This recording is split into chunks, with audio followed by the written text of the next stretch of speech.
Hello student, this is Ankush Sharma. You are watching my YouTube channel और मैं आपके लिए लेके आई हूँ मैं थोड़ा सा जो आपके शॉर्ट्स टाइप के क्वेश्चन आते हैं उसके लिए मैंने थोड़ा सा थ्योरी मतलब कि आपको मेंशन की है।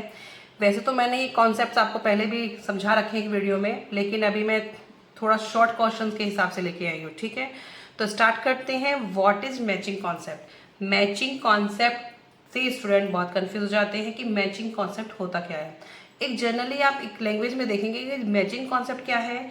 जो भी हमारी पर्टिकुलर ईयर में, जो भी हमारे पर्टिकुलर पीरियड में जितनी भी सेल्स हुई हैं, उस सेल को करने में, जो सेल की उसे करने में जितना भी खर्चा आया वो आपका रिकॉर्ड होना चाहिए। उसके बाद जो अमाउंट आएगा वही तो प्रॉफिट होगा।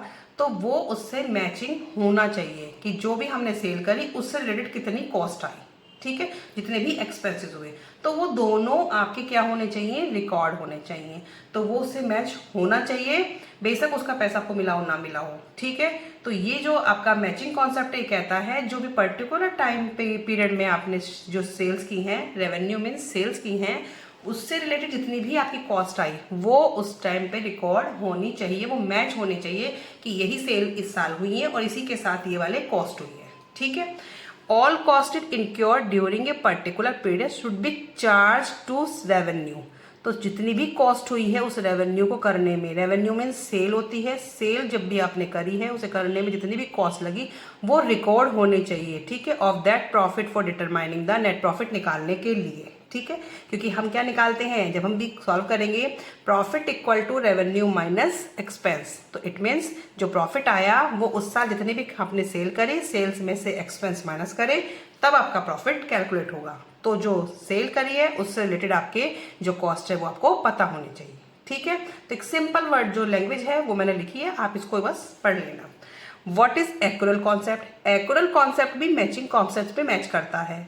ठीक है, revenues recorded when sale are made or service are rendered at it is immaterial whether cash is received or not।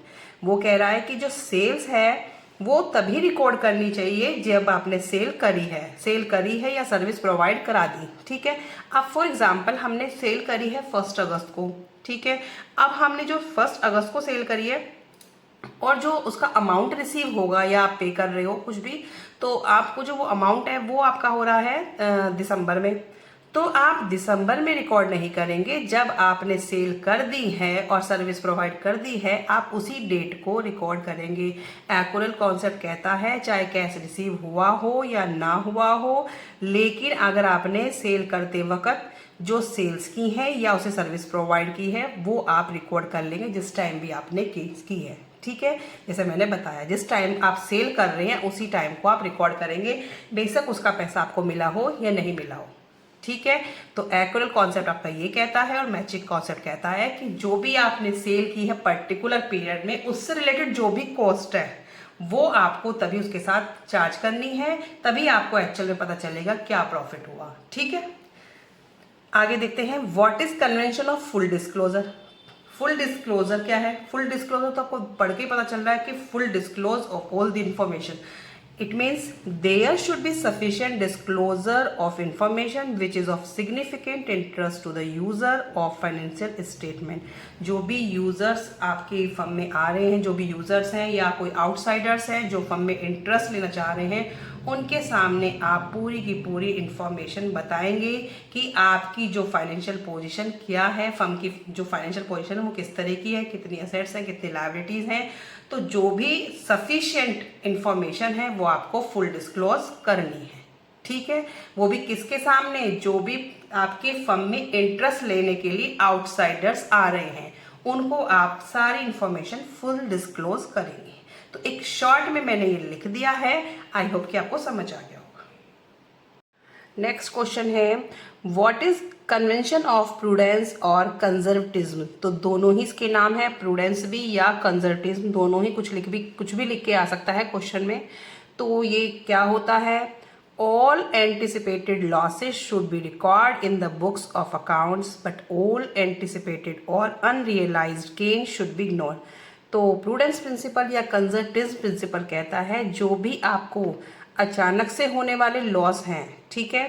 जिनका आपको पहले से कुछ नहीं पता है उनके लिए आपको पहले से तैयारी करनी है, और जो आपके प्रॉफिट है रियलाइज्ड गेन उनको आप इग्नोर करना है, क्योंकि फर्म को अगर कहीं से फ़ायदा होता है तो वो तो आप इग्नोर कर सकते हैं, लेकिन आप कोई भी लॉस के लिए जो आपको पता ही नहीं है उसके लिए आपको पहले से ही तैयार रहना है, प्रिपेयर रहना है, क्योंकि आपको बिजनेस कर रहे हैं, बिजनेस में रिस्क नहीं लेंगे, ठीक है। तो बिजनेसमैन चाहेगा कि वो रिस्क पे ना रहे, इसलिए वो जितने भी एंटिसिपेटेड लॉसेज हैं उनके लिए पहले से ही प्रोविजंस मेंटेन करते हैं। अब आपको डेटर पे बनाया जाता है प्रोविजन फॉर डाउटफुल डेट, तो इट मीन्स अगर डेटर से पैसा नहीं आया तो वहाँ से हम कवर कर लेंगे। तो जितने भी प्रोविजंस मेंटेन किए जाते हैं वो इसी के बेस पे किए जाते हैं, प्रूडेंस के, क्योंकि फर्म को कभी भी लॉस हो सकता है तो वो वहाँ से कवर किया जा सकता है, ठीक है।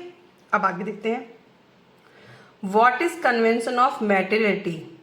Item having an insignificant effect or being irrelevant to the users of financial statement need not be disclosed. जो डिस्क्लोजर आपका जो डिस्क्लोजर कन्वेंशन था वो कहता है कि सारी इन्फॉर्मेशन बता देनी चाहिए, कुछ भी छुपाना नहीं चाहिए, जो भी आपकी पार्टी इंटरेस्टेड रखती है आपकी फर्म से, ठीक है। बट मटेरियलिटी ये कहता है जो भी आइटम, जो भी आप बिजनेस कर रहे हैं उससे रिलेटेड जो भी इंफॉर्मेशंस हैं यूजर्स को, बस और जो भी काम की इंफॉर्मेशंस है वही आप बताएं, अदरवाइज सारी इंफॉर्मेशन वहाँ नहीं बताएं। आप ज़बरदस्ती की कोई भी इंफॉर्मेशन ना बताएं, ना उसे डिस्क्लोज करें। जो भी आप बिजनेस कर रहे हैं उससे रिलेटेड जो भी नीड है उससे रिलेटेड है उसी को आप क्या करें, डिस्क्लोज करें। अदरवाइज जो जिसकी जरूरत नहीं है फाइनेंशियल स्टेट में उसको डिस्क्लोज ना करें। तो फुल डिस्क्लोजर कहता है सारी इंफॉर्मेशन बतानी है, मटेरियलिटी कहती है जो बिजनेस से रिलेटेड है, जो उसके लिए यूजफुल है वही आप बस इंफॉर्मेशन उसको बताएं, जो इनसिग्निफिकेंट है, इररिलेवेंट है उनको बिल्कुल भी ना बताएं, ठीक है। तो ये मटेरियलिटी जो प्रिंसिपल है वो ये कहता है, ठीक है स्टूडेंट। अब आगे देखते हैं, closing stock is value at lower of cost. जब भी आपका प्रूडेंस प्रिंसिपल या कंजर्वेटिव प्रिंसिपल आएगा तब आपको दो चीजें तो याद रखनी है, एक तो ये एंटिसिपेटेड लॉसेस वाली याद रखनी है, दूसरा closing stock is value at lower of cost. इसका मतलब है, जब क्लोजिंग स्टॉक का मतलब क्या होता है, अनसोल्ड गुड्स। अनसोल्ड गुड्स को हम जब रिकॉर्ड करेंगे लास्ट में, एंड में, जब एंड हो रहा है बिजनेस में, मतलब कि फर्म का जो फाइनेंशियल ईयर एंड होता है तब जब रिकॉर्ड करते हैं तो क्लोजिंग स्टॉक है उसको आप जो भी उसकी कॉस्ट है या जो भी वैल्यू है उनमें जो भी कम है, विच एवर इज लेस, आप उसी पे रिकॉर्ड करेंगे। क्यों? क्योंकि आप अपने जो स्टॉक है उसको बढ़ा चढ़ा के नहीं दिखाएंगे। तो ये जो कंजर्वेटिज्म प्रिंसिपल कहता है कि आप उसको बढ़ा चढ़ा के नहीं बता रहे, तो जो भी वैल्यू उसकी कम है आप उसी को दिखा रहे हो। इससे जो पता चलता है कि जो बिजनेस में काफ़ी फेयर है, ठीक है। तो उसमें कुछ भी आप फेक नहीं दिखा रहे हो कि आप उसको बढ़ा के बता रहे हो, तो जो उसकी वैल्यू कम से कम है आप उसको ही शो कर रहे हैं, ठीक है। तो जो बाहर की जो पार्टीज हैं, इंटरेस्टेड पार्टीज हैं, उन्हें भी लगेगा कि ये जो बिल्कुल फेयर है, इसमें कुछ भी गलत नहीं है। तो पूछ रहा है कि किस में अप्लाई होगा ये वाला रूल, तो कन्वेंशन ऑफ प्रूडेंस और कंजर्वेटिज्म। तो 1 मार्क्स में ये आ जाता है कि ये लाइन लिख के कि ये किस में अप्लाई हो रहा है ये वाला प्रिंसिपल, तो आप कन्वेंशन ऑफ प्रूडेंस और कंजर्वेटिज्म। तो उसमें दो बातें आपको याद रखनी है, क्लोजिंग स्टॉक को आपका जो भी आपकी उसकी कॉस्ट और रिलायबल वैल्यू है, जो भी विच एवर इज लेस वही पे रिकॉर्ड किया जाएगा, और सेकेंड आप ये वाला एंटिसिपेटेड लॉसेस वाला, ठीक है स्टूडेंट। तो ये दोनों ही आप अच्छे से लर्न कर लेना।